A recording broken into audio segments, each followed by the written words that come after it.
Now I want to take you to the wild west of drawing, the sort of the scary place where the ogres run wild. This is the place of the I can't draw mentality, and the statement I hear a lot, but I can't draw, Simon, is always followed by, but I can only draw stick figures. Now there's a problem with stick figures, and I'm about to show you what it is. Okay, first, it has a bowling ball head. Right, I have a neck like a giraffe. We have legs which come out at 45 degrees from the base of the spine. We then have arms which come out at right angles from the spine. Okay, about a third of the way down or a third of the way up. We have no knees, we have no elbows, we have no moving parts whatsoever. When you look at this person is a bit of a freak. Now if stick figure drops a ball,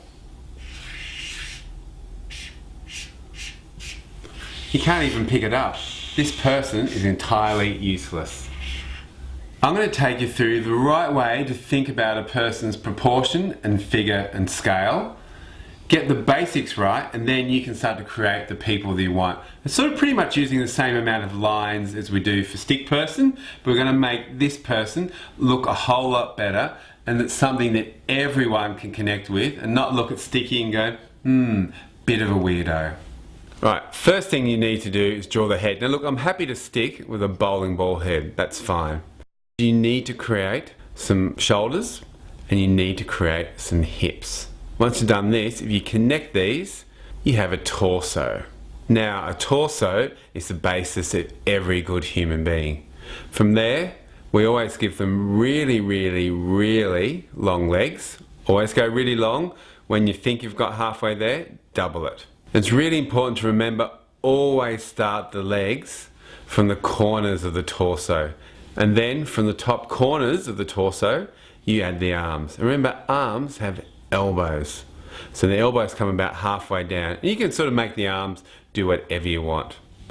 I know we shouldn't pick on Sticky, but we don't get him because no one we know looks like him. This person we have some empathy with, and your audience can straight away start to see themselves as part of this problem and get some greater understanding and context with the problems you're trying to explore or the concepts you're trying to explain. Now if you want to make this person a female, I'll show you how to do that again really, really easily. Alright, so same thing again.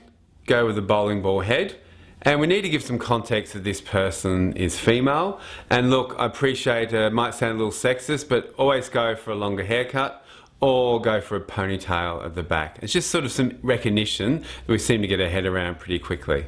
So they can also wear the same clothes as what our male figure did, or if you want, you can give them a dress. And a dress is pretty much just a triangle shape underneath. Now, if you do a dress, instead of having the legs come out from the corner of the dress, you're going to have them come out from the middle of the dress. And then you put the arms again always from the corners of the top of your dress rather than halfway down. Now it's really important to get your proportions right, and that's why I've taught this way. So just concentrate on getting sort of your wireframes and your scale right. Because if you do something like the legs too short, you end up looking like, let's say, if you're a fan of Game of Thrones, Tyrion Lannister out to go and fight a battle and protect the magical kingdom.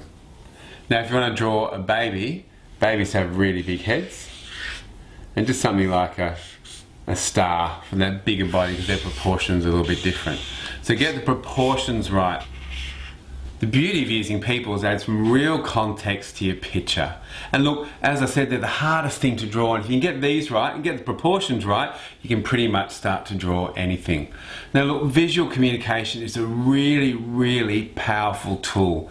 It's great for design thinking, great for innovation, great for workshops, or just starting to sketch your own thoughts out to make sense of what you're thinking rather than reams and reams of notes.